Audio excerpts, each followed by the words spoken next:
19 Sunday in Ordinary Time. And then year B, kung sa ganito yung connection natin sa year B, ang Ebanghelyo is Mark. Pero kaya bumuo man ang Ebanghelyo ni Mark na i-supplement gikan sa Ebanghelyo ni San Juan. In connection with the feeding of the 5,000, and as we enter into the Gospel of John, this coming Sunday, we are talking about John chapter 6 verses 41 to 51, which is actually the discourse or the teaching of the revelation of Jesus as the bread of life. So morning, let us pray. Pray with me the collect or the opening prayer on Sunday. So let us read together the prayer. Almighty and living God, whom taught by the Holy Spirit, dare to call our Father, bring, we pray, to perfection in our hearts the spirit of adoption as your sons and daughters, that we may merit to enter into the inheritance which you have promised. Through our Lord Jesus Christ, your Son, who lives and reigns with you in the unity of the Holy Spirit, God forever and ever. Amen.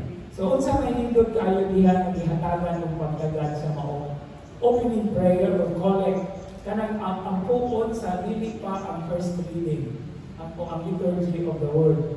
Aduna kini kahugalang gigikan sa ato ang pagkaanak sa Dios. Okay? Maghisto galit na pagkaanak sa Dios, essentially yun, ang atong hisgutan is ang sacrament of initiation na mo ang baptism. No? Nagitawag kita na mga anak sa Diyos, sons and daughters of God. Pero kining mo, pagsulod nato sa mga Kristohanong katiliban, na nahimo kitang mga anak sa Diyos, at nahimo kita ng mga kaigsuunan o kaigsuon, ano na usab kini lang gigitan sa inheritance o sa sustenance na iyang gisaad o gihatag kanato. O walay lain, ngunit din na ang Eucharistia. No? Kaya kung atong ibutang o pyramid, ang structure sa ito ng sakramento, ang naagin sa kinatumyan, kinapungkayan, no? The apex, mauman ang Eucharist. O kanang Eucharistia, mauna ang nourish, support nato. Naghatag nato of spiritual nourishment and also even physical nourishment. But then this Eucharistic celebration is not just a celebration for celebration's sake. No? So muna atong tanawang karon, sumala sa i-offer, sumala sa itanyag sa mga pagbasa na anay nato na tanawang na lang ika-18 na Domingo sunod sa ordinaryong panahon sa tuig. Now ako usap na sumala sa naandan, ibutang ang Cebuano nga hubad na gikan sa Old Roman Missal. Okay, naamay gitawag og bagong na translation. Kato atong gibasa na English, it's the new translation. So mao ni ang gikan sa karaan na prayer, no? So makagagahom og buhi nga Dios ang imong espiritu mao ilaghimo kanamo nga mga anak. Na sa dakong pagsalig nagtawag kanamo kanimong amahan.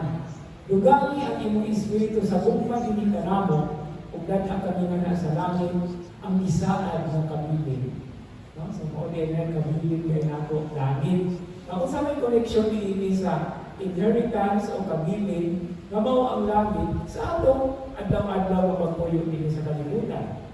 Natural, di pa man kita dugay nga nahuman og hisgot og synodal church. Kung ay ato ang larawan. No? Langkod kita, dahil kita sa nagpanaw na simbahan. So may nagpanaw man, ano na tayo padulungan? Kung natural, ano na atong padulungan? Pero sa atong pagpanaw, hindi lang kita panaw lang naman. Imuhunong sa kaya kami pahuway. Yeah. Like last Friday, kung sa ganitong pulong na kanunay na itong hisbutan, pagkaon. Naagay pagkaon, hindi mahimo ko nunay pagkaon. Okay, ayaw ko na pagkubuto na. Ako kahit sa ginapon mo kayo. Sumalang pas ginyo ni Bishop kanina, man does not live by bread alone, but by every word that comes from the mouth of the Lord. Okay, now the other readings. Ang first reading, gikan sa unang libro sa mga hari, 1 Kings, chapter 19, verses 4 to 8. Now, apil ni siya sa gitawag o Elijah cycle. Now, diya sa Karaang Testamento, ilabi na sa gitawag na itong mga historical books or the books of Kings, the book of Samuel, including the book of Joshua, even including the first 5 books, the Pentateuch. Gitawag na silang historical books. Now, kini maong larawan na atong mabasa sa first reading, mauni ang kasinatian ni Propeta Elijah. Okay? Because Elijah is one particular important, significant prophet na walay libro. No? Maingon ang mga readers, unang pagbasa, tinudlog ikan sa libro ni Propeta Isaías, Propeta Nahum, Propeta Habakuk, Propeta Jeremias. Pero wala yung maingon na unang pagbasa, tinudlog ikan sa libro ni Propeta Elias. No? So wala siya libro na i-attribute na tumiya, pero naa siya istorya na mabulukon kayo, hindot kayo, specifically na nagtawag ng Elijah cycle from 1 Kings 17 to 19. Now, kini atong first reading karon Domingo, naghisgot ni sa iyang panaw. Okay? Pero actually, giikyas ni siya. Kay human niya, gika sangka mo gitawag mo. Human niya, sinawag na sumpaki lang, bilang sangka. Sumpaki, tungkol kay aduna may isyo nga naggitanag, kininoong atbang nila, no? So, kabalo mo, pila ka propeta niyang kontra. Kung abot o 850 prophets. 450 prophets of Baal and 400 prophets of the queen, no? Jezebel. Jezebel may nga, hindi kong Jezebel nga, katong katao, no? So, asawa na siya sa ahali na pagano na asawa. So, nihabit ni Propeta Elias ang mga propeta ni Baal, no? Na, magpagalayag sa iyang kaugalingon. Pero na-after na lang silang hapon, wag yun hintabo. So, paghimo na ni Propeta Elias, na napadayag, na pamatunan, kunya iyahagi, pamatay ang mga propeta. Imagine, siya na usa, ibang islit niya ang mga throat, iyan gigukon padulong dito sa Kidro, sa river. So pag humana, nahandog siya, kay ipatay ko niya ang mga propeta. So minsukod siya o kagyo. Muna akong first reading ka doon. So kagyo, panaw, ang importante anak ay DNNW. Kagyo W, panaw W. Ano ka ang W ang ending, no? Diha tayo sa ka-foreigner na nagtuon ng Cebuano language, niyo siya nga. Na ay mga pipila ka mga pulong sa Cebuano na aduna siya gitawag ko kanang hawang kaayo na larawan sama sa bungaw, awaaw, isa pa, uhaw, limaw. Ayaw lang i-apil ang paminaw. Pero paminaw, actually, you have to put space in it, diba? No? So, pinipanaw o kagyo, no? W. Kaya kung panaw ka, taas kayo ang kawal mo, it's a direction, pero it's a continuous journey. Kaya ka ng kagyo yun. Kaya nahandog ka. No? So, kagyo si Propeta Elias. So, muna ang larawan lagi ipadayan sa first reading. And Elijah went a day's journey into the wilderness. The wilderness, pagyod, kamingawan, pagyod, no? Mingaw. Kamingawan. Until he came to a solitary broom tree and sat beneath it. Yung sa may binisaya ang broom tree. Well, usan siya ka-typical na most probably related to the acacia. Kaya huwag may mabuhi na tanong actually sa acacia. I remember as a student sa una dito sa Holy Land, na mga kahoy, mga bushes, pero pa na siya kanang variety of the acacia tree. No? So, ang acacia din ay mabuhi din na siya o bisa ng mga gitawag na ito, mga disgerito. Nagaghan mo na siyang variety. Kabantay mo sa ato ang palibot. Asa man ang inyo makaplagan ang daghan kayo akasya. Normally, nasa daan, di man sa kapit sa dalan. No? Eh, mo man na siya, muhatag og shade. No? I don't know, ganun ka na pwede pang tanong sa panahon ka na ang mga tao. No? Pero muna kanagutin na na-issue kay ka na bang akasya, pindot din na siya kayo makahoy, pero kung wala na siya sa iyang insakto na lugar, hindi ko na siya maayong tanawon. Yan ako dahil tinubukan na kabalikot na naagad ni akasya, naagad ni mo nato. Ako bata pa sa una sa mo ang lungsod sa Kalababa. Ano na pag akasya padulong sa simbahan? Na aglukon ni sa una na, Allah, kagabi na ay akta. Okay, akta ko na. Anyway, basta. Okay? So he came to that solitary place and then he prayed for death. I think this is not a good image, no? Ang propeta mismo ng ako, enough, Lord! Okay? Tao na doon sila po dinoon, di ba? Jeremiah was also actually reacting to the Lord. No? But God always has the upper hand. Okay? Mingon siya, enough, Lord, take my life, for I am no better than my ancestors. Okay? Now, he lay down and fell asleep under the solitary broom tree. But suddenly, a messenger, or an angel, touched him and said, get up and eat. Isan niya yung bukagyo na ihaboy kaon. Okay. Now, he looked and there at his head was a earthquake and a drop of water. So, nag-andam. So, this is a heavenly preparation. Asa maligigan. So, katulad na sa messenger, no? And then, after he ate and drank, he lay down again. Marabo naman ang daghan nato mo, magkaon na kita yung no?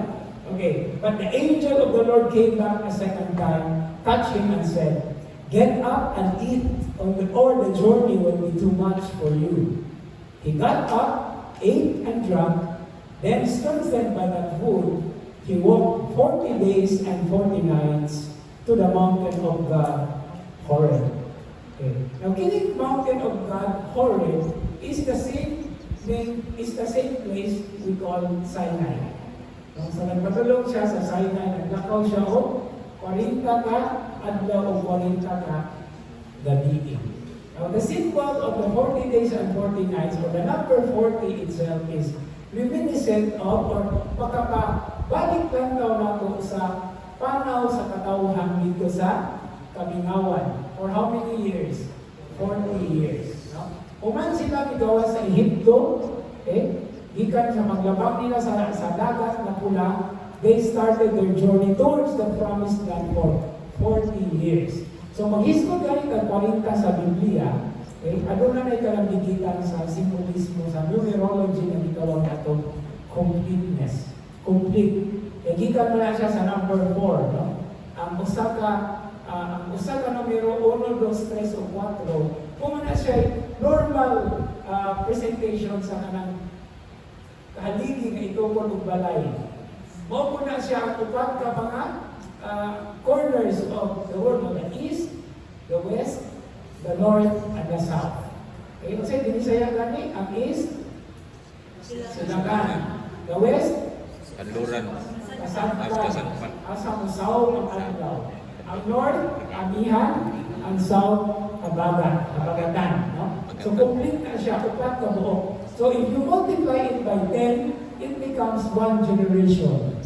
Una, sa una, life begins at 40. Karon, the new 40 is 55. Eh, na yung mga point ay ikan doon ako bukod. Okay. Sorry for that commentary. But this is a beautiful image of the first reading. Elijah, the prophet Elijah, was on a journey. But ang unang nagipakita, ikagyo siya. But then he was told to make a journey towards the mountain of God, called Horeb or Sinai. And this is also very beautifully capturing our own journey. We are practically like moving towards the mountain of God. And that is our home place. That is our home. Muna nga itong ipadulungan. Pero sa atong pagpanaw, ang ikaon. Na ipahuway, aron kita sa makusgan kung mga padayon kita sa atong panaw. Okay. So, sunod na, ang responsorial psalm, gikan sa Psalm 34, verses 2 to 9. Kunya, giapin na rin akong gabiuna ang response. No? Ang response kay nindot kayo, it's an invitation. Taste and see the goodness of the Lord. No? Very much capturing the essence of the Eucharist as well. The feeding of the 5,000, after which Jesus gave the discourse of the bread of life. The experience of the prophet Elijah in the first reading. No? Pag aron magtilawat o managamtan ang kaayo sa Ginoo. So that is the responsorial psalm. Now, as far as the verses are concerned, we are here talking about Psalm 34 as a thanksgiving psalm addressed to God who delivers the righteous and the just and the good people. Okay? And this is attributed to King David na ihahigayon sa iyong kinabuhi nga gikontrahan siya nga aron siya kamasalbar gikan ni Abimelech nga mao'y nagpahawak niya nagpabuang-buang si David aron dili siya pasipataan. Huwag mo pasipata o buang-buang. So I just remember something like a saying that the-answer ko galing sa akong crossword puzzle. Kanang sa, mad men and children tell the truth. Imagine ninyo, mad persons and children tell the truth. Okay, so, muna yung ni David. So, muna yung pag-ambo. I will bless the Lord at all times. His praise shall be always in my mouth. My soul will glory in the Lord. Let the poor hear and be glad. Magnify the Lord with me, and let us exalt His name together. Now, this particular group of verses is very much connected with the familiar New Testament hymn called Magnificat. Ang awit sa Mahal na Virgin Maria, the word magnify, unsa may nindot kayo kapulong ana sa Binisaya sa Magnificat. Hindi lang pagdayig.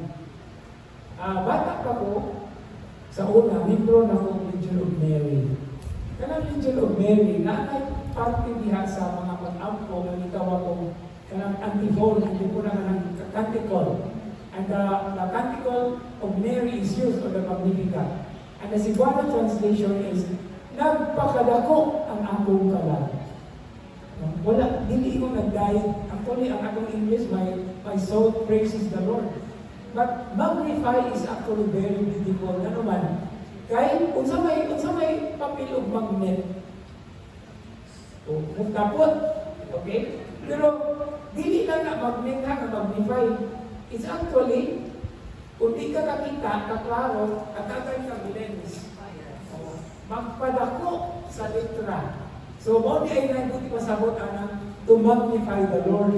Nga, ang Ginoo maunay, mo padaya, mo makitaan niya sa atong kinabuhi. Tungod sa atong kalipay, tungod sa mga grasya o kaayuhan na inihatag ka nato. Ang pagpasalamat sama sa kaingon na dili paigo. Diba? Words of thanks are not enough actually.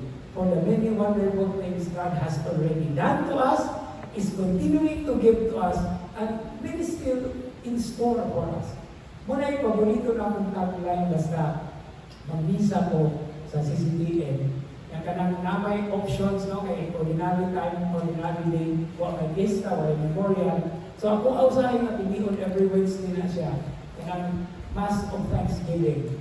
No? And then the beautiful preface to that is, you have no need of our praise, yet our thanksgiving is itself your gift.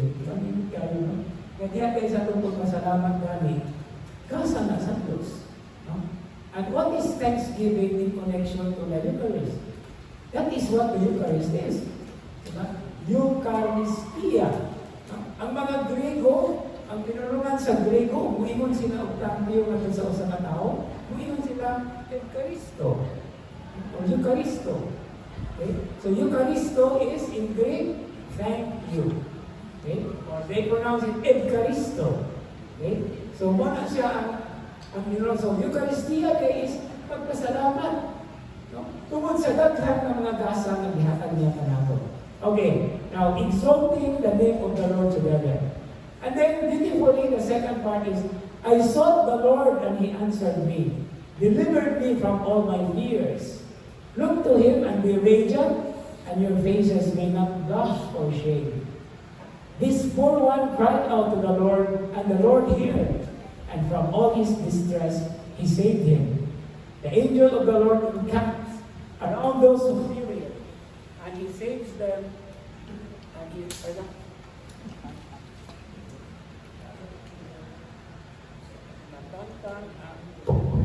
Okay. And then the angel of the Lord encamps around those who fear Him and saves them. Very much capturing the first reading, no? Kinsa may nigduol o nitabang ang Elias sa iyang tumang kahadlok o kahangawa ang usata ang anghel sa Ginoo. Nga wala lang namukaw na dalang akong pagkaon. So, hindi kayo ni nga himuon akong side comment. Anybody who gives you something to chew on is your angel. And I know each and every one of us is an angel. Okay. And so we come now to the response. Taste and see that the Lord is good.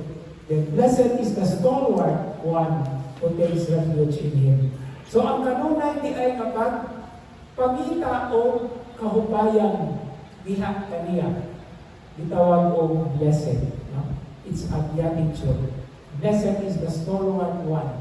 Ang mubarog na bisan pag daghang kapulian o daghang kahuyangan o daghang nakahadlukan, kung mubarog, kung adunay courage, kung adunay kadasig, kung pagiging na balak na bulahan at tubangan sa Ginoo.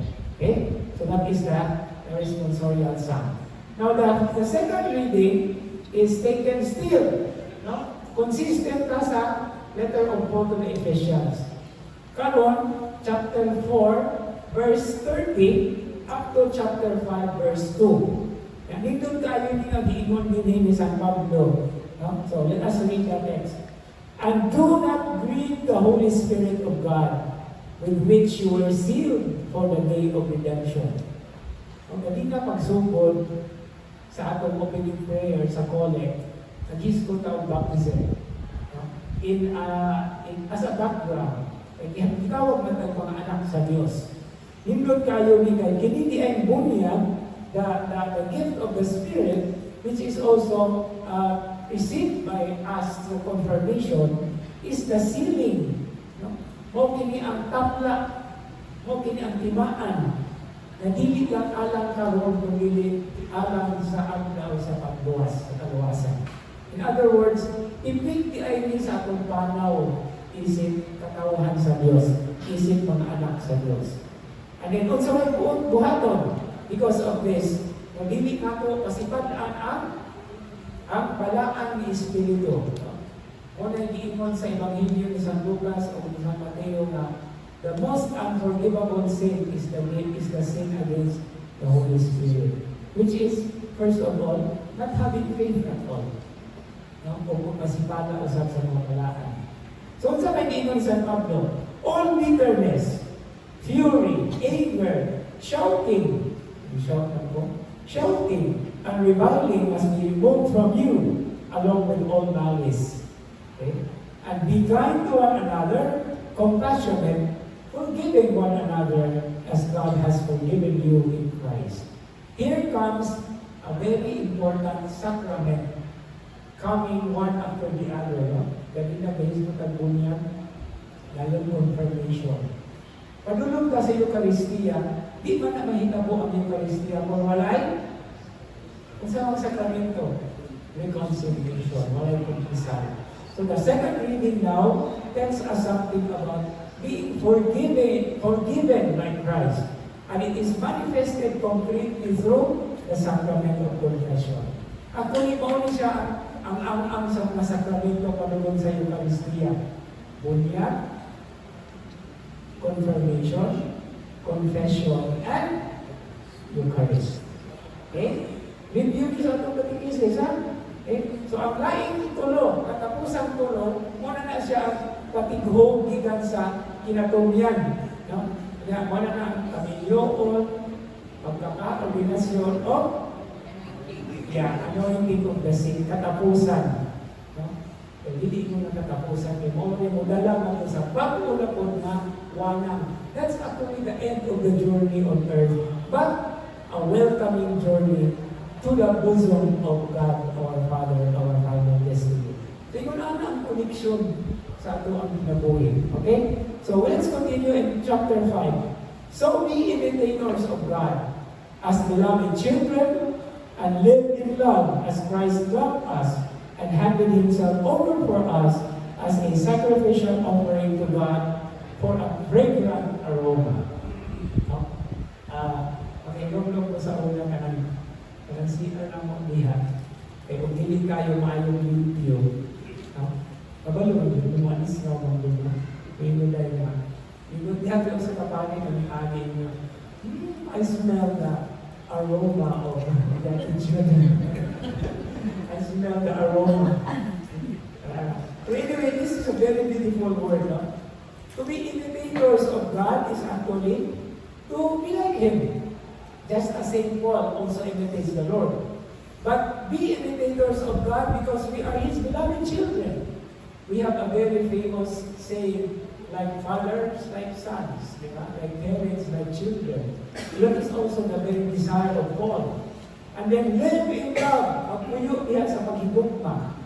Ang rason, Christ loved us and handed Himself over for us as a sacrificial offering to God for a fragrant aroma. And I will tell you something. Muli ang katapusan natong mapunto sa ato ang pagtuki sa Ebanghelyo karong umaabot na Domingo. Kaya kini paghisgot nato sa Eucharistia, naghisgot man diha sa paghalag mismo sa iyang kaugalingon diha sa krus. Aron mahimo sukaranan o tuburan sa kaluwasan. Okay? So that is the bird's eye view of the readings, which will help us in also putting perspective. Marunong kita kag mga anggulo na magkuha nato diha sa Ebanghelyo. Ug busa sa ato ang paagi, mo kini karon ang paghanay sa atong Ebanghelyo karong Domingo. Adunay 5 ka mga bahin, no? So unahon nato ang bersikulo 41 ngadto sa 42, ang unang duha ka bersikulo. Dayon sundan na siya sa tulo ka bersikulo 43, 44, 45. Dayon ang ikatulo ka bahin ang tumatunga mao ang 46 ngadto sa 47. Kunya dayon 48 ngadto sa 51b, okay, or AB. So ang 51, bersikulo 51 gibahin sa tulo, A, B, ug C. Kunya ang final verse na atong hisgutan is actually a verse part, a verse section na mao ang verse 51c. Okay? So muna siya ang langko o ang outline. Aron atong hatagan o pagdagan ang inanay o hinay-hinay na pagtidlong sa mensahe sa Ebanghelyo. Okay? So padayon ka. Una na kung tanawon ang unang duha ka bersikulo. Kung atong mabasa diha, okay? The Jews murmured about Him, about Jesus, because He said, I am the bread that came down from heaven. And they said, is this not Jesus, the son of Joseph? Do we not know His father and mother? Then how can He say, I have come down from heaven? So muli karon ang nindot kayo na pagpahiluna sa ato ang gospel reading. It begins with a murmuring. Okay? Verse 41 presents the reaction of Jesus' hearers after His monologue in verses 35 to 40. Ito itong hisgutan last Sunday. No? Pero unsa lang bata sa ilahang pag-react. Okay. Before we go into the kind of reaction that they had, okay, Jesus is now addressing to the Jews. Okay, so ang namati kaniya, ihatagan og specific description in the Gospel of John Because the reactants or the hearers of Jesus are now described as the Jews, which is the evangelist way of referring to the Jewish leaders and spokesmen hostile to Jesus. Kumauning silang reklamo, kay gining gisultian ni Jesus, mao man ning kanunay nga magsimpagutang, magtukuti-kuti, magtuki-tuki, o magtuki-tuki. Kabalo mo ang sinilang anang kuti-kuti o tuki-tuki. Bali-bali lang ng letter D o letter K. Tuki-tuki. Kuti-kuti. Magkuti-kuti ganita, magtuki-tuki, kita kanunay. So, mong ina, hindi kayo itong pinulungan binisaya, ha? Ayaw din natin yung kalimtin. It is a valuable treasure. Hindi kayo daghan kita makatunan sa itong pinulungan binisaya. Okay, so who are the Jews? These were the Jewish leaders and spokesmen hostile to Jesus. And here, in verse 41, they murmured. No? Tungkol kay, di ko man si Jesus, I am the bread that came down from heaven. Imagine. Okay? What he was talking about is already very much, or too much for the people, especially the words, I am the bread that come down from heaven. Muna nga, verse 42 takes a reference to the earthly origin of Jesus. No? Okay. So, muli ang fourth gospel na paagi ni San Juan sa Ebanghelyo, sama ni atong 2 Fridays ago or 2 Sundays ago na atong gisgutan ang nahitabo dito sa sinagoga when Jesus visited his hometown. No? Ang iyahang mga namakit niya, di ko nang kailan nagkaanin. No?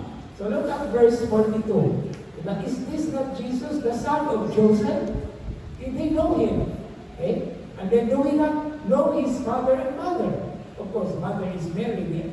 The Gospel of St. Mark is very, very, very emphatic. No? Is this not the son of Mary? Is this not the son of Joseph? No?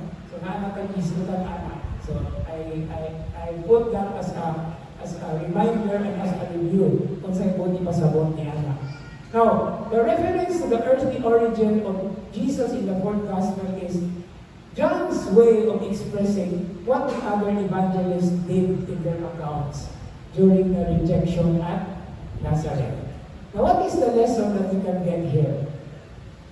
As long as people kept their attention on Jesus' earthly origins, no? Kung ana lang kita kanunay mo tutok sa iyang pagkatauhanon, okay?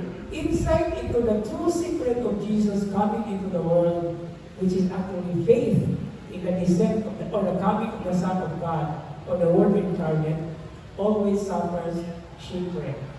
Malulod yun. No? Mutiurok yun. And this is an effect that is somehow expressed offensively. Anaan siya offensive sense or offensive flavor. Ang sama sa giingon sa mga iyang mga katalilungsod. Kailan man tayo? Di man siya kuha, di man niya kuha at tanan. Gano'n man siya nag-isbog diinin. No? So, mali karon ang tanaw na ko ng perspective. Somehow, gidala ta og balik ngadto sa before the what we call the 2 Sundays that follow, nakatong bisita siya dito sa Nazareth sa iyang hometown.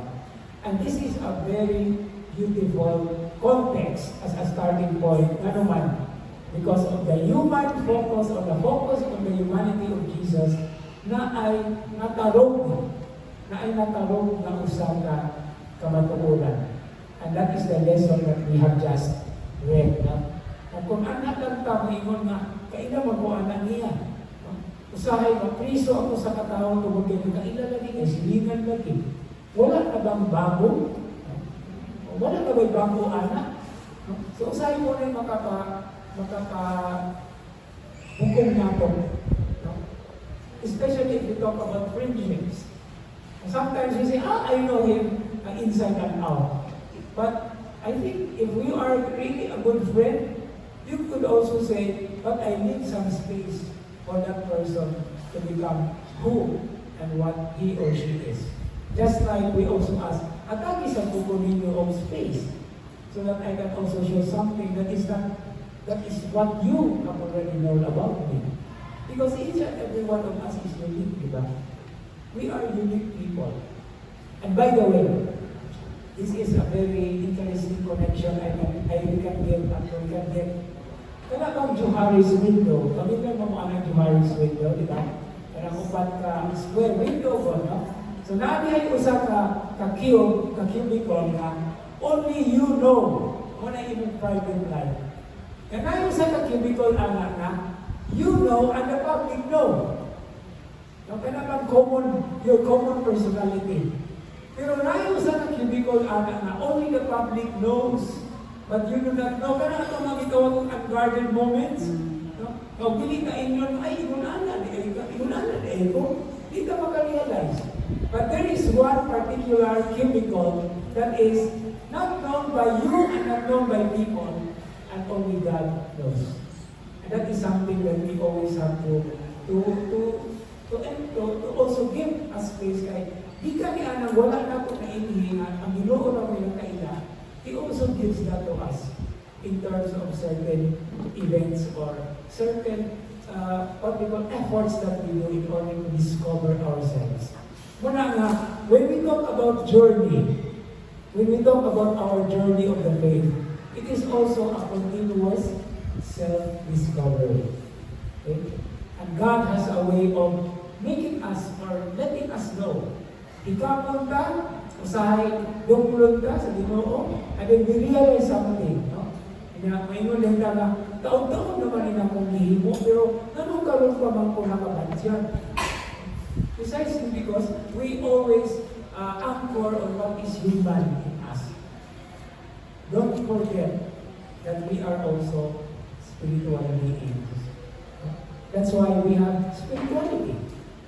Ano man kang magtuon ng kang espiritualidad? Ano mag-ampo ng ka? So, ang pagkaon, kaon. Hindi lang sa lawas, kundi sa nourishment of the Spirit. Okay. Now, let us move down to the to verse 43, 44, and 45. No? Jesus answered and said to them, "Stop murmuring among yourselves. No one can come to me unless the Father who sent me draw him, and I will raise him on the last day. It is written in the prophets, they shall be taught by God. Everyone who listens to my Father and learns from him comes to me." Okay, so here in verse 43 is another opening. It opens another monologue of Jesus. Katong last week natong gihisgutan ko sa dialogue ng tubag-tubag kay bubo nga sulti sa mga tao tungkol ni Jesus, humagtubag ni Jesus, pumutanan na po ng mga tao. Karon sumod sa verse 43, it's a monologue. In other words, it's a discourse na si Jesus lang nagsulti taas-taas ang iyang manahon. Samtang ang mga tao dihagit aron mamamit. So, opening another monologue up until verse 51 at the end of our reading, no? As a reaction to the displeasure of the Jews. So, katong murmuring. And this is a sharply negative opening of the response. Pasimple-simple lang kasulti si Jesus, but it's really a negative thing. Ano man? The word is found in the expression murmur or grumble. Kung saan may pumisaya o murmur o grumble? Bagol-gol, okay, reklamo. Okay? Now what is the function of this expression murmur or grumbling in the Gospel of John in this particular context? This is an act of rebellion, which is probably an allusion, allusion to what their ancestors had done in the wilderness in their unbelief toward Moses. Muna ang saysay sa Exodus 16. Katong ilang pagbagot-bot kang Moises, muna last week katong ibasa, no? Nganong imo aming tidala dinhi? Nindot ra kayo dito sa Hintoy, na amin ang kami mga kulon, mga lutuanan, ay pagkaon. Pero dinhi sa disyento, unsa man? Wala. Imo mipatsyon. No? That is the beautiful description of the experience of the people. And it did not happen for 1 day or 1 week or 1 month or 1 year. Pila ka tuig sila na sa itugot-got? Walin ang tuig. Imagine ko that. No? So that is an act of rebellion. And that is also described in the book of Numbers chapter 11 verses 1 to 15. No, this is not other than the disbelief. So, magpagulmul di ayaw ko sa katao, buot pasabot ana, mulugdang na siya sa kabatuuran na huwag kay pagsali, huwag kay pagtuko. Tinoon? Tinoon. Diba? Very true. Kung sa ganito, standard, true or true? Is it true or false? True or true? True yun. So this is the sin of disbelief of those who are vehemently reacting to Jesus. Now, what the Old Testament experienced in the book of Exodus and the book of Numbers is now being captured in the fourth gospel in this particular reading. So, ang mga nagbabulbul, mao mismo ang mga pangulo sa katawan, the Jews. Okay. Now, what is verse 43 talking to us? Okay.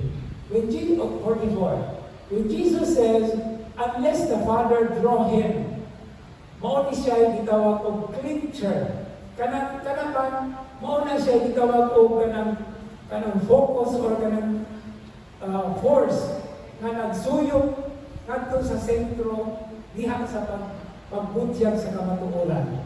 No? So diingon ta nga it is the drawing force, and the word that the gospel is using is unless the Father draw him or draw her. Okay? So what is this? This is an expression which is appropriate, haon kaayo, no? To demonstrate the powerlessness of the natural person, ang atong pagkatawhanon, to come to salvation disclosed in Christ kung ato ara nga mga pagpaningkamon o basihan. Okay? Because to be drawn by the Father is to be moved by the Father. And this is about faith. So ang pagtuo di ay mo di ay kabig, mo di ay duot sa Ginoo. Faith is a gift. Ang pagtuo nga atong gihisgutan o gitunan o atong ang gi-profess, it is not precisely because that we can do it as human beings alone. Because faith is not faith at all if there is no God drawing us to Him. Okay? And this is also found in Jeremiah 31 verse 3. Na mauman na siguro itong Jeremiah 31:30 man siguro itong first reading kahapon. Na kung sa may gisulti ni Propeta Jeremias, Jeremiah 31 verse 3. Nanimlog kayo mga kamanandungan ay diha sa maong pagsugod niya sa verse 31. Kung sa may gisulti ni Propeta Jeremiah. At that time, oracle of the Lord, I will be the God of all the families of Israel, and they shall be my people. No? And then verse 2, thus says the Lord, the people who escape the sword find favor in the wilderness, as Israel comes toward to receive rest. From afar, gikan sa halayong bakit, the Lord appears. And then, with age-old love, I have loved you, so I have kept my mercy toward you. Okay? Nainindot tayo ng elegant na translation ani. Wala gamita ang age-old love, but everlasting love. Nakakanta na. Ikanta na sa choir during communion last kahapon na siguro. No? Or other Wednesday. I have loved you with an everlasting love. I have called you and you are mine. So mauna ang drawing of God. Precisely because, what kung sa may gisulti sa atong opening prayer? You have made us your sons and daughters.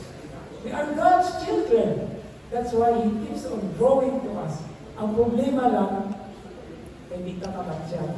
Kung makabatsyan man ka, mabalibad ka. No? So, ganun balibad, it's not all the time good ba ya?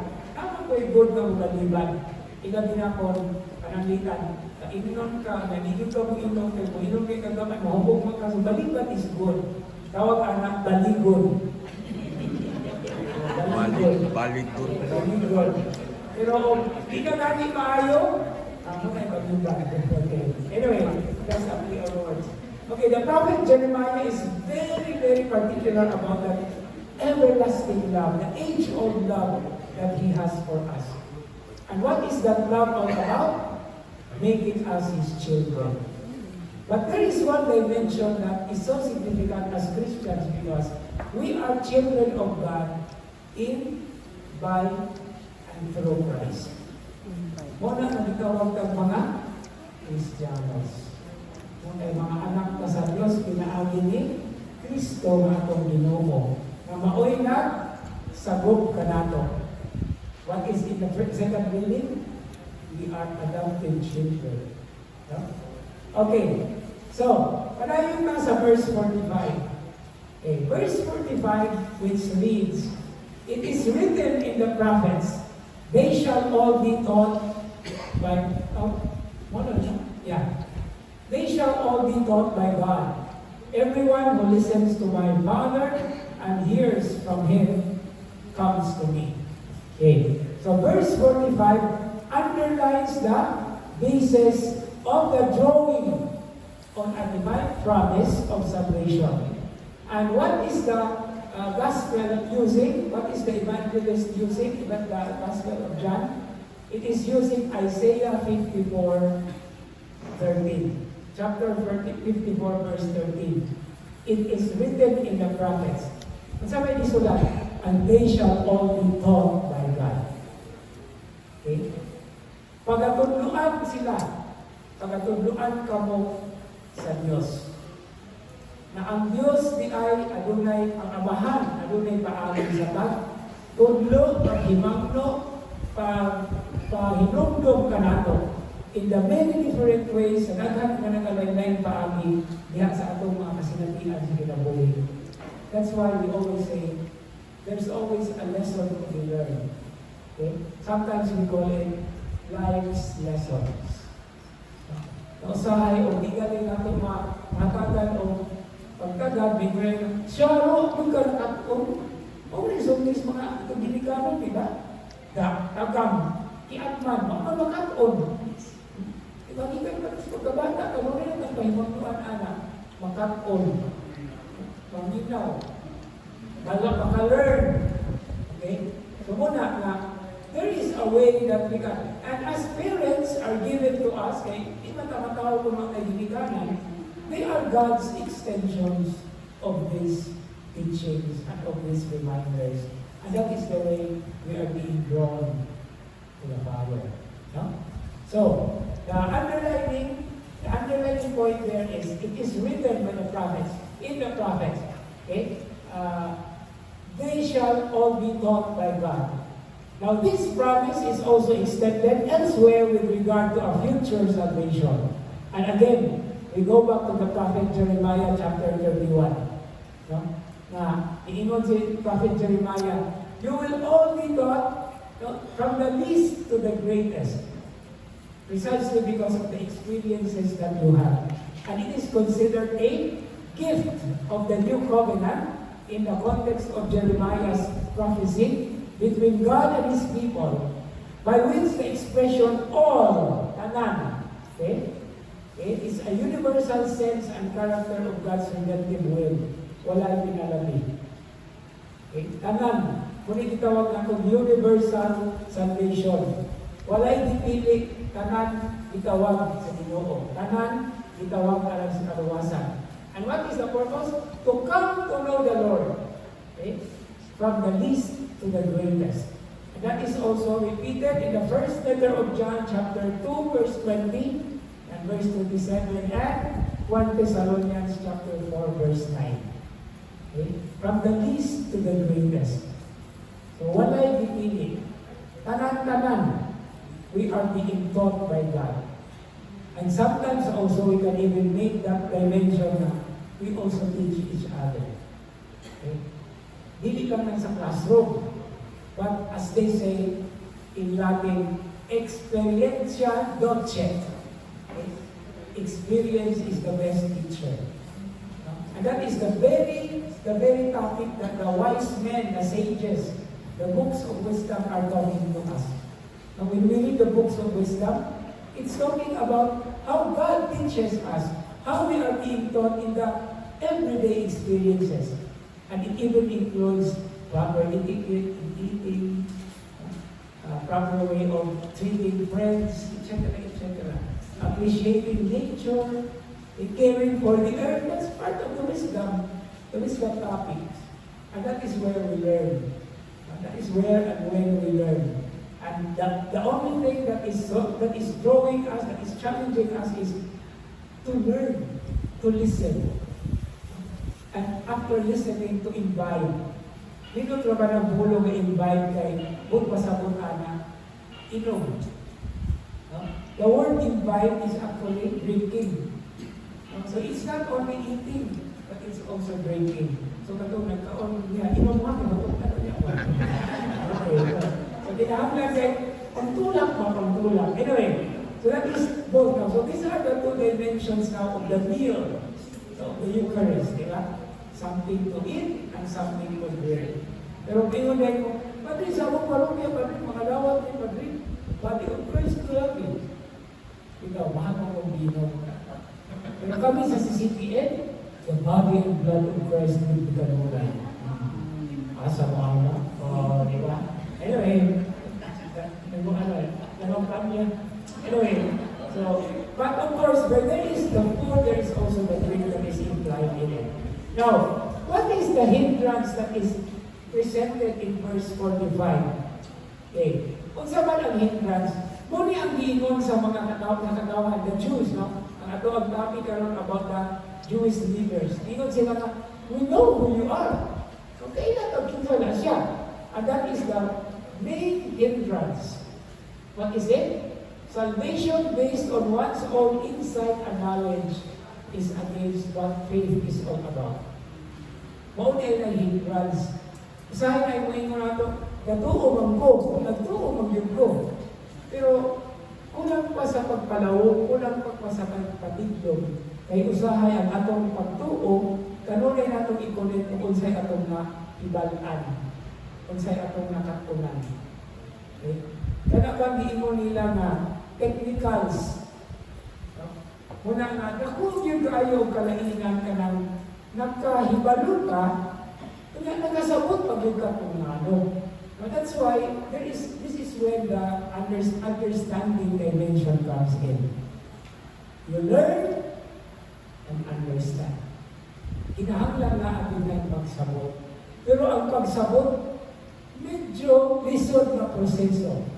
Kay usahay, ang atua karong panahon na is convenience. Iko na lang makanuhog kang balita. Dayon ato dayon ibalita na po. Wa balita kabaloon sa hinungdan.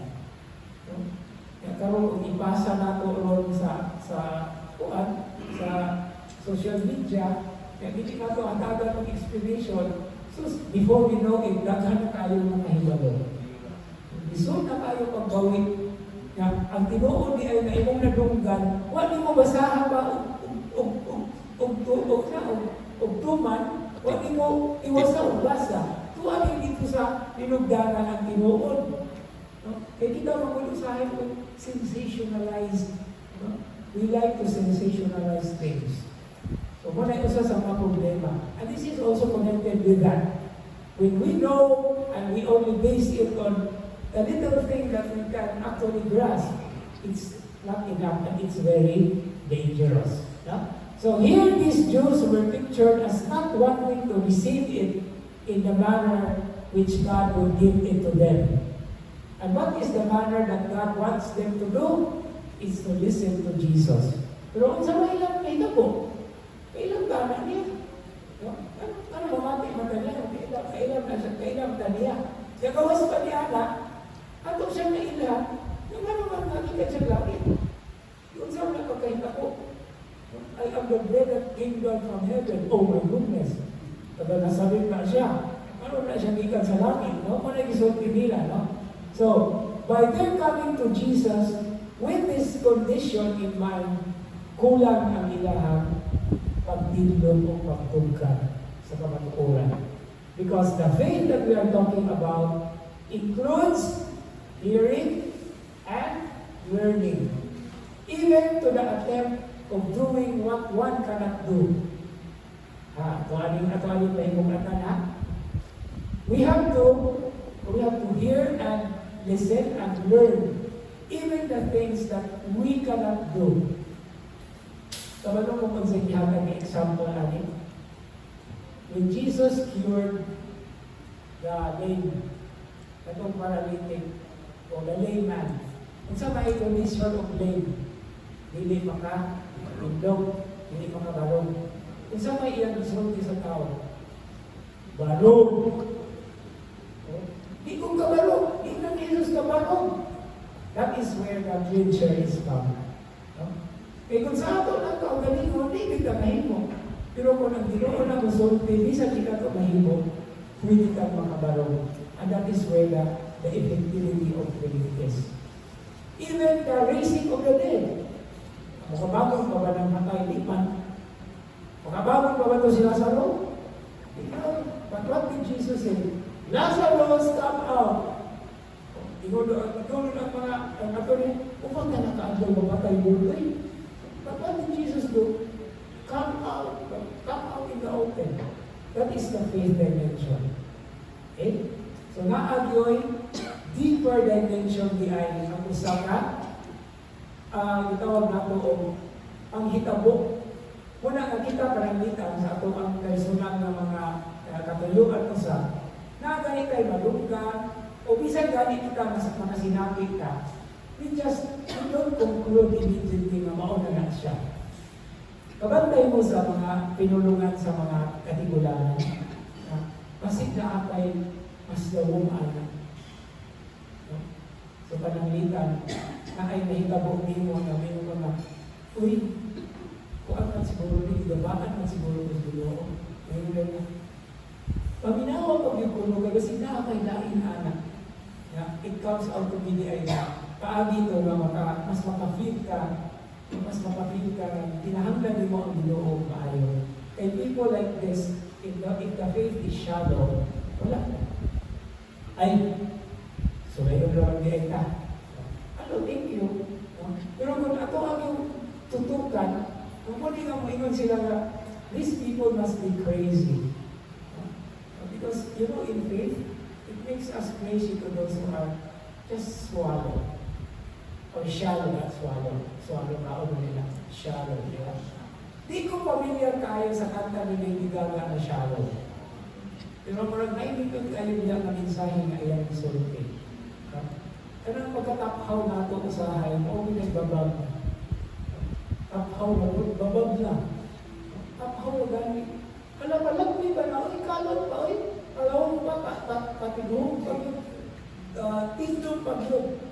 Diba? Mawaya na iingon ni Jesus sa mga pinunan, diba ni Pedro, sa iyang kapaulan? Go into the deep. Diba? They caught nothing on that night. Diba? So, go into the deep. Look in our tone. Muna ihalin sa pagtuo. It is the deepening that is the process. It's not enough to say it, that I know the prayers, but it's always a good thing to realize kung saan yung kahulugan ng inyong mga pundo na di ka na ako. Muna kanilod kayo nga pamatiyon ka ng ihakit ang hitod sa ba? Unsa ang pulong ang nakapatandog nimo? Huwag yan paagi sa kuan, makalipan, kanang Biblia sa, kanang Bible study ba? Labi na kung walay expert na module sa scriptures, ang opening is, pagbasa sa Ebanghelyo o sa reading, kayo masawang ako sa dahil nagay pagkatana, unsa bang pulong ang nakapatandog nimo? And that will be your gift. Because with that word that touches you or that has made a sense in you, muna imong gamiton aron imong ma-discover kon unsay mo ipasabot sa Ginoo niya kanina. Pinaagi sa mga kasinatian o sa mga matuulan na kahilapigin ni imong mga kasinatian. Okay? So I think it is already clear to us that this particular gospel reading is not just something about one feeding, no? But it's all about the experiences, the many different experiences that we have.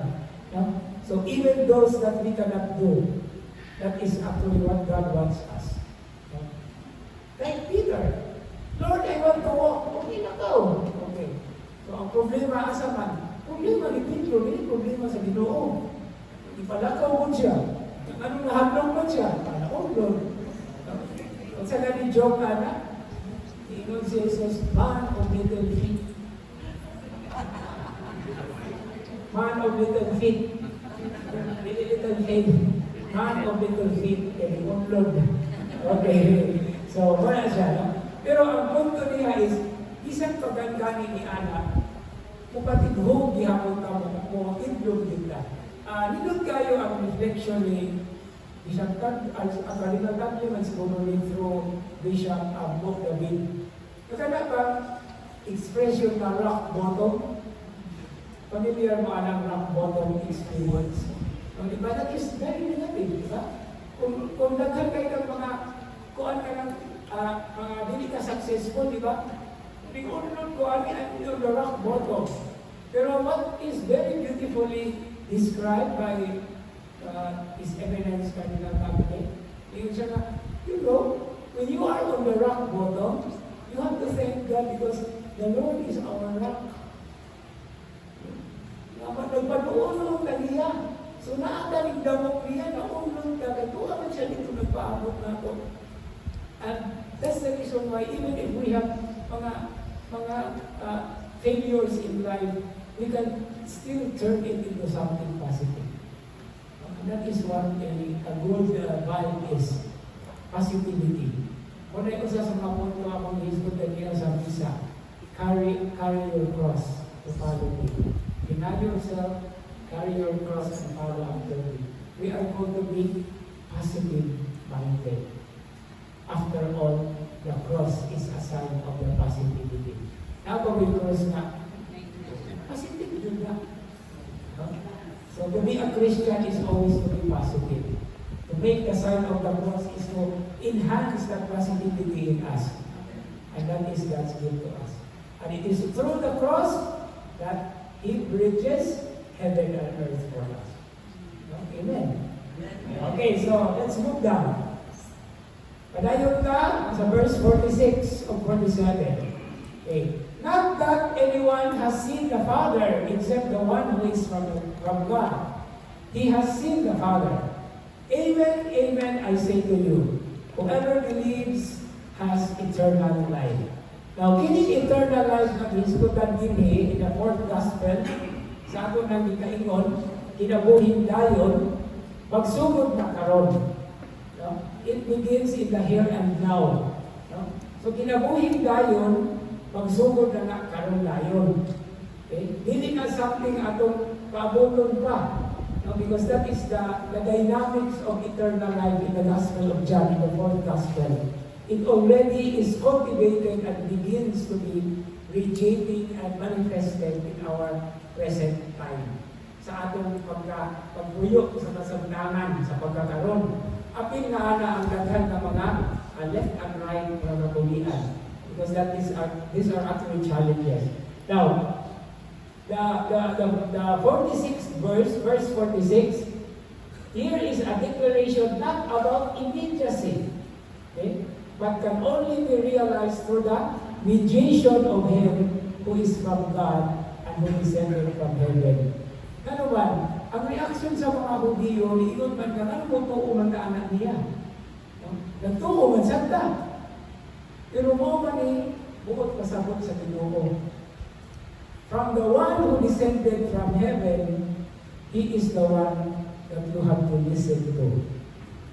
So ang Ginoo, naanay siya paagi nga, i-kuhan-kuhan ka, ipaagi po ka. Diba? O may anay atong kasinabuyan, Ano man ta, mangayo og tabang sa mga santos. Okay? Sa ilang mga pamilya. Kaya kung ano na sila dito. No? Sila ay atong bridge. No? So, nakasinati na muna sila sa ato ang kasinatian. Kabalo na sila. They have been declared and they are now examples. Muna nga, magpatabang kanila. Muna yung tawag of mediation, intercession. And here, none other than the Son of God who came from heaven. Amawi ato ang connection. So seeing, hearing, and learning through the Son is a very important concern in the Gospel of John. And we are referred back to chapter 1, verse 18 of the prologue of the Gospel of John. Kung sa may diingon diyan sa verse 18 of the Gospel of John, John 1:18. No one has ever seen God. The only Son, God, who is at the Father's side, has revealed Him. No? So, kay what may lain na gikan sa Diyos, si Jesus man. And that is now where the challenge of the faith is. And what did the Jews do? They rejected Jesus. The only way to know more, to go to the depths of what the Father has in store, is now being rejected. So, kulang. Takhaw, babaw. No? So, the solemn introductory phrase in verse 47, ato na lang gihisgutan last time. Amen, amen, I say to you. Solemnly kayo na sa tanan. No? Solemnly na. So this solemn introduction or phrase or clause brings about the act of believing in an absolute expression. Wala dali siya direct object. No? Usually in the English grammar, nagaling ay sentence, naagin na siya object. Okay? Whoever believes has eternal life. Diretso ang iyang pagsulti. Wala na daghan na mga itawag nato Ricardo's mga gisulti. Straight to the point. And this is where the solemnity is found. No? And what is the meaning of this particular verse? God does not want to be believed in any other way than in Him whom He has sent. So sa kinsa raman dili ay ang ato ang tiunay na koneksyon aron atong makatunan mahibal-an may naila pa pagpalawon ng Amahan siya ang padala niya kanato. That's why in chapter 14 of John there is this famous quotation of I am the way and the truth and the life. Whoever comes to me, so it's actually part of that. So pinaagi ni Kristo. Mausabi ang technicality nga ato ang masabtan diha sa tanan-tanan nato ng mga pag-angkop. Through Christ our Lord. In the name of Jesus or any other expression. No? Kulang ako sa kapag-angkop kung dili nato i-address pinaagi ang Kristo. And in the Eucharistic celebration, we have that solemn acclamation. Kanang gitawag nato Grand Amen. No? Kung sa man ang Grand Amen, tubag na siya sa pagsulti sa pali nga, through Him, with Him, in Him, in the unity of the Holy Spirit, all glory and honor is yours, Almighty Father, forever and ever. Itawag na Grand Amen. And the meaning of that Amen is sure. Siguro. Correct ka dyan. Huwag mo na itong itubag, lawas ni Kristo. Correct ka dyan. Pero kung pag-angko ganit ka, hinawag ka, ginuong ang kalinaw, abot ka na mo, pinaagi sa iyong panabang, pinaagi ni Kristo ang Ginoo, Amen. Ang meaning anak na Amen niya is hopefully. It is still a process. Pero sa misa, adunay duha ka Amen. Anong tingon o sigurado o kasiguraduan. The Grand Amen, through Him with them, and the body of Christ. Kaya sa communion. Hindi kami hopefully. Inaot kong lawas na ni Kristo. Ikaw ulitan sa tao. Ikaw ulitan. Okay. So, it's correct ka dyan. Okay. Now, in this way, there is a going back to the point presented in verse 36. And And the way has been cleared in direct connection with verses 26 to 35 regarding the unfolding of the vivifying power of the bread that has come down from heaven. So muli paagi ni San Juan, diha sa discourse ni sa pagtulunan na mubalik tagikan sa sinugdanan. After all, everything has a beginning. The book of Genesis always says, when in the beginning, God created the heavens and the earth. The Gospel of John, John chapter 1 verse 1, in the beginning, the Father. And then, of course, talking about the Trinity. So, there is always a beginning. So, muna ni hagit ako ihatag ninyo. Naamong yung tendency na dili ka makainuglit sa mga punto, pero wala nagpasabot na kung ka na diha. Kung sabay dito na mensahe, go back to the beginning.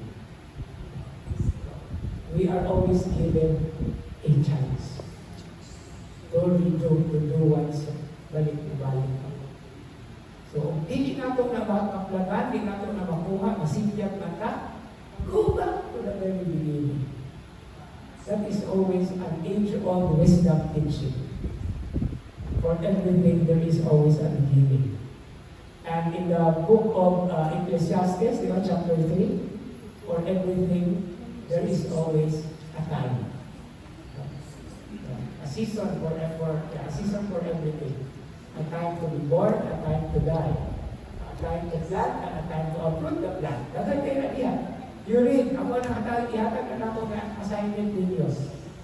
Ecclesiastes chapter 3, verses 1 to 8.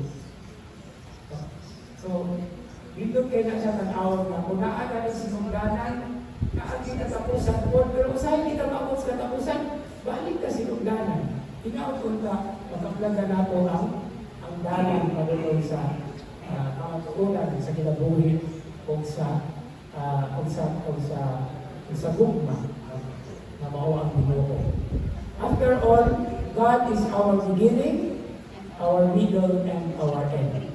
Okay. Dugang na lang ang middle. Okay, now let's move. So far, happy ka na ba? So far good.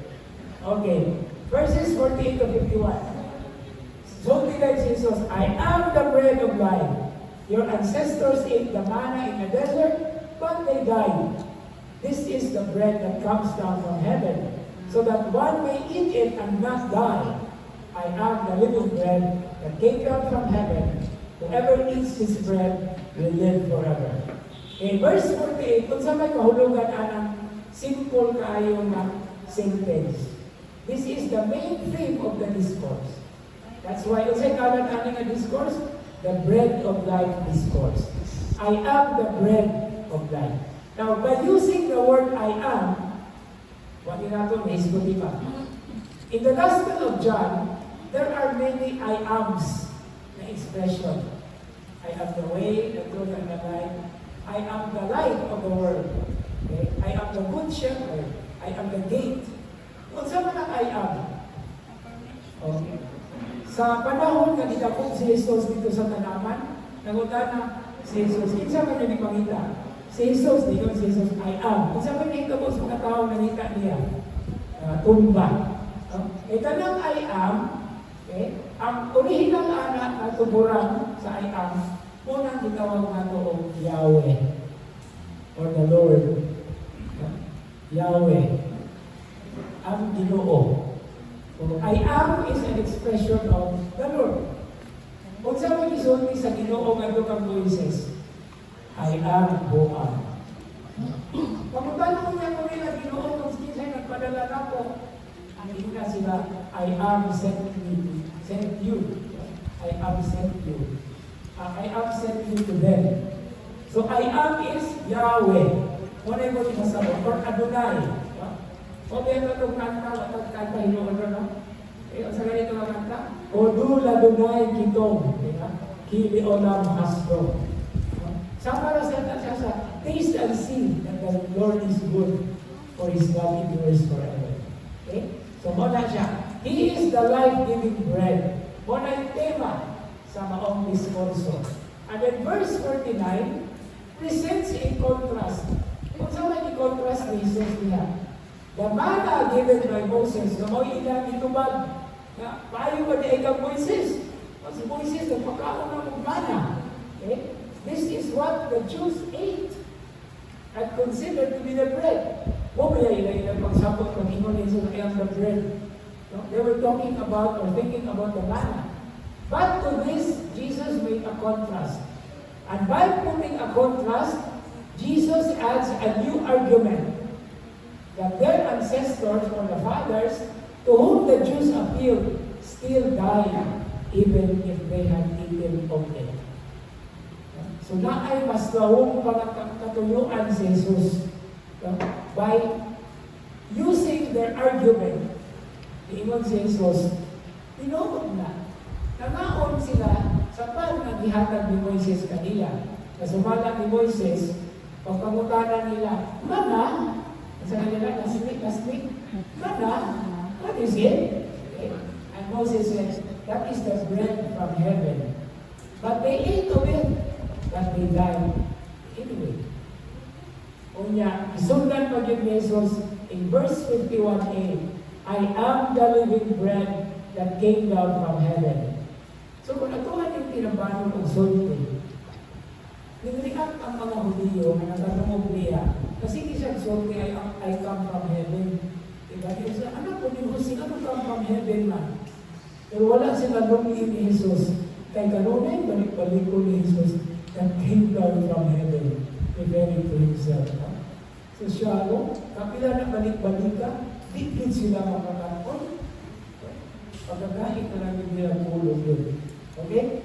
So, there is the emphatic repetition of the theme, I am the living bread that come down from heaven. And then verse 51b is a figurative language that is now becoming specific. Nahimo na din siya, klaro, o tataw kaayo. By using the word eating. Karoon ang iyang lawas, imagine. And the words believe and come to me are now added. Added to these two expressions is to eat this bread. And it means eating me. Pero, giting matalihan kay napamanta sa B. So, how do we eat Him? Okay? How do we eat Him? And that is now the function of the last verse part. That is verse 51c. And the bread that I will give is my flesh for the life of the world. Now, pag andaw na ko niinig ako ang paambit karon, itong isang time to kanang sana hagpat-hagpaton ang daghan kaayo nga mga discussion sa mga scholars.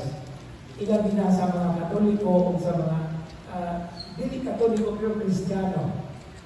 But then, mo ni siya mahinungdanon kaayo nga minugdangan or kanang tawag na itong bottom line.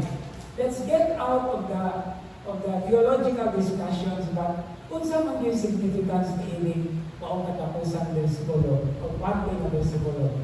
In this verse section, the life-giving power of the bread that Jesus is and that Jesus gives now takes a most remarkable turn. And at the same time, the secret of the preceding words is laid bare by adding in a single stroke that it is His flesh. Surprising and shocking. Sa sunod na episode niya, kung ingon ang mga audio, sorry kung kunin mo na mo, kanibans? Kung minimo sa imong grupo? Isang kami vampira, pa-ingon minimo sa imong grupo? Okay?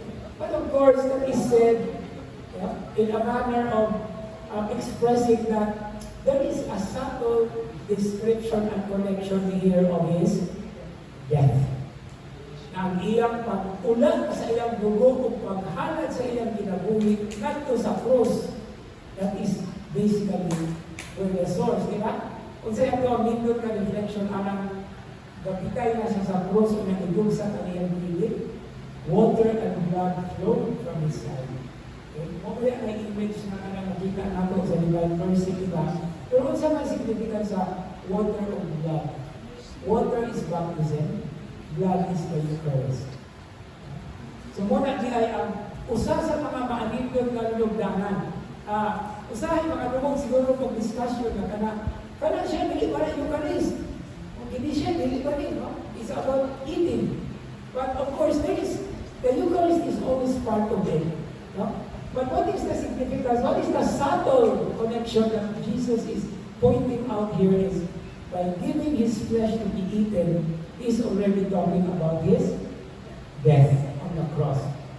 In fact, some scholars would say, it is not a very clear indication or connection to the Eucharist. Because even the Gospel of John has no account of the Last Supper. Kanang account sa Last Supper, naraman na ni Matthew, ni Marcos, at ni Lucas. But there is a washing of the feet, beginning in chapter 13. But of course, the setting there is the Passover meal. No? Pero of course, Last Supper, kung namin, natapusan ba ito niyang maghihapon, no? But then what is important here is that the discourse on the bread of life, the significance, no? Goes beyond the Eucharistic sphere. Take note of that. Okay? That is, even outside the Eucharistic celebration, the word and the bread broken and shared. By the way, not broken and shared, these are Eucharistic definitions or elements or essentials. The bread broken and shared, that is the liturgy of the Eucharist. What is the word broken and shared? That is the liturgy of the Word. Kanang pagsugod, intro and song, opening prayer, first reading, responsorial psalm, second reading, Cognomento, and the Gospel, together with the homily and the intercessory prayers or prayers of the faithful. That is the section in the liturgy called Liturgy of the Word. Pagsugod na sa offertory until the final blessing o na siya ang liturgy of the Eucharist. The first section is the Word, broken and shared. Ano naman, Jesus is the Word, the incarnate Word. And in the second part is liturgy of the Eucharist. That is where now the bread, broken and shared. That is why we have the communion, or the Eucharistic communion. Okay? So that is now being continuously manifested. Finally, ay salamat, final and good. And as the final greeting of the Mass says, the Mass or the Eucharist has been offered, or the Mass is ended. Go in peace. Diyan ko ito sa mismo sa una na nilingon. Sa ito nasin isulti na nakalimot siya o sulti ba na the Mass is ended ba? Or the Lord is over, something like that. Kukulang naman po. Pero ganun, the Mass is ended actually is a translation of the original Latin Ite Missa Est. Okay, Latin na siya, Ite Missa Est. Now, it means, this is our mission. Okay? Kaya ang Missa niya, duha ka S, and the double S na Missa stands for the mission. Meaning to say, the Eucharistic experience does not remain there in the church. It is to be brought with us. And that is our mission. The Eucharistic experience goes on and on in and through the many and varied areas of our lives. That is why we are called a Eucharistic people. And then with the Eucharist meaning thankful or thanksgiving, we are a thanking people. And every time we talk about being thankful, we also think. Ang tao kung nga magpasalamaton, kanunay nga mahinog ko. In English, a thankful person, a thanking person is a thinking person. And thinking there is not a philosophical way of saying that. But thinking here has something to do with learning even more. Muna nga sa atong paghuna-huna, kabalo ba pa nga nung kung saan ang importante, giduha ko na, hindi ako na. Kung nahuna yun, duha yun.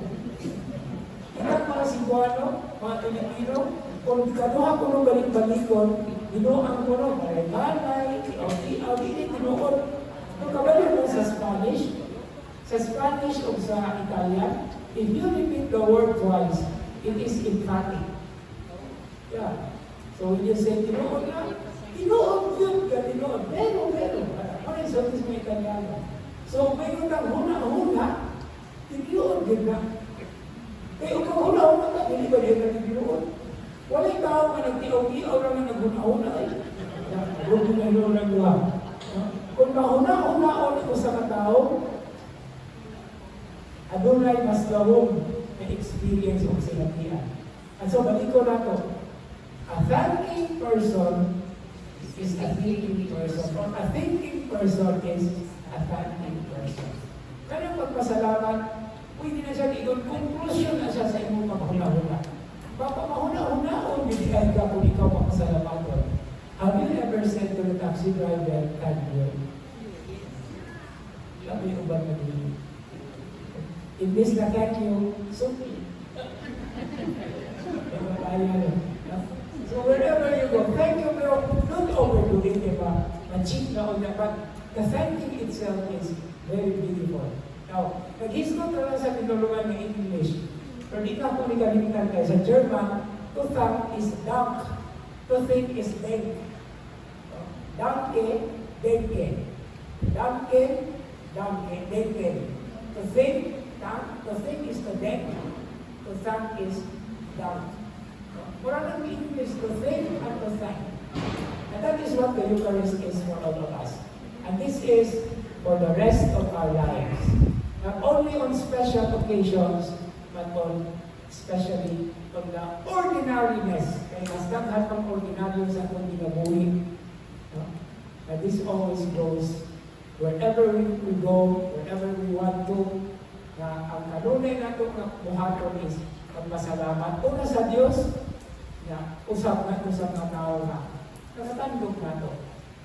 O nabaw ganit yung mga nakahagin pa nato. Okay? And what is thanking again? That is what the Eucharist is. And so this is now the application or the challenge for tonight. Okay? Ang una, sa hagig sa putik, do I value therefore observe a moment of silence after receiving the body and blood of Christ during communion? Kumbaga na ninyo. Ay, ang silence is the connection that we actually have diha sa pagpatitlog o pagpalawog. Kaya akong nabantayan, kung hindi lang siguro ako na nabantay, kung mag-communion, kabig tayo. Hitang tayo. So, lingkod na tayo, tanawon, kung hubat o communion, kaay nahilog. Hindi mo nila mahilog kaya na may choir. Pero muna ituyo, ano kung hilog ka, kaya diha sa choir, diha sa bikan ka sa choir, makakita ka o koneksyon na masabta nato ang buhat sa Ginoo o ang iyong paghigap ka nato. Pag mo hindi siya kuan yun, this is always the challenge. Do I observe a moment of silence right after receiving the body of Christ? After you say Amen, do you observe that silence? Because that is our key, that is our connection. Kanya, ang ikaduhang kaputana is, what Eucharistic gestures do I bring with me and manifest to others after the celebration of the Eucharist? So, unsa ba ang mga Eucharistic gestures? Taking, breaking, giving thanks, and sharing. So, pili ka mo, anak. Pamalandungin ang ninyo, hangtod na maabot ang Domingo, o pili ka ng Domingo o pili all the days of our lives. What Eucharistic gestures or gesture do I bring with me? Because we are a Eucharistic people. Each and every one is a Eucharistic person. Okay? So the silence and the thanking are beautiful keywords from this Sunday's readings. Because if Jesus is making a discourse, we have to listen to him. But we have to understand even more. Because through the listening and the silence, we keep him always touching our hearts wherever we go and in whatever time of the day, of the week, of the month, of the year, the days of our